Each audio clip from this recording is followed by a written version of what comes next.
May problema bang buhay mo? Huwag kang mag-alala. May advice ako. Pakinggan mo. Alam nyo, ganyan talaga ang buhay. Parang life.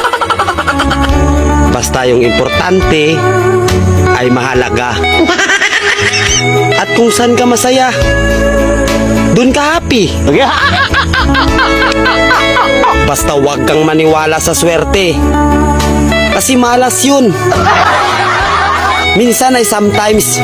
Kaya matuto tayong tumanggap ng acceptance. Halimbawa, for example, ang baby ay sanggol. So kung di mo intindihin, you don't understand. Basta kaibigan, lagi mong tatandaan that wherever you go are there. At the end of the day, ay gabi na. At alam mo, walang umaga sa Japan. Kasi lahat sila ay hapon.